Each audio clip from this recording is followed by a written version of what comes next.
ওমানে অভিযোগ করায় ৯০০ রিয়াল রিটার্ন পেল। জি হ্যাঁ বন্ধুরা, আপনারাও প্রতারিত হলে একটিবার অভিযোগ করুন।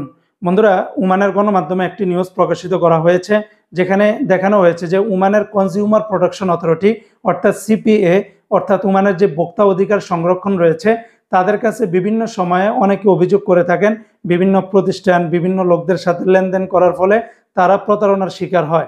এমনই একটি প্রতারণার শিকার হয়েছেন একজন ব্যক্তি, যিনি কিনা আল সুইকের ভিতরে একটা প্রতিষ্ঠান বা একজনের কাছে গাড়ি ক্রয়ের জন্য একটি চুক্তিবদ্ধ হয়েছিলেন প্রায় ২,৮০০ রিয়ালের ভিতরে।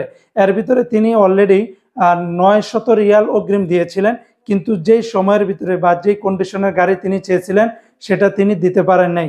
যার ফলে তিনি যখন টাকাটা চেয়েছিলেন তখন নানা ধরনের তালবাহানা করে বলেছে যে আমার টাকাটা হয়তো লেগে গেছে বা কাজে খরচ হয়ে গেছে, আমি এখন দিতে পারবো না।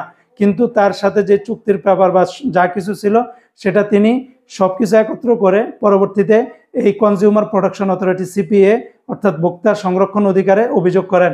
পরবর্তীতে তারা সেটা তদন্ত করার ফলে দেখেছে যে ওই লোকগুলোই মানে দোষী।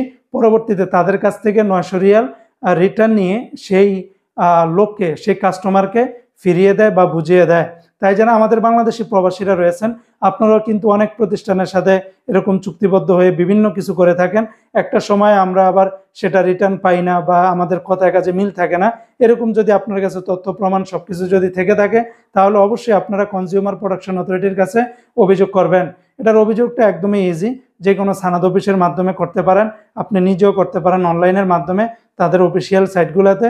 এইভাবে করে আপনারা সবকিছু দাখিল করলে অটোমেটিকলি এটার প্রক্রিয়াধীন হয়ে আপনি আপনার যেই সমস্যাটা সেটা সমাধান পাবেন।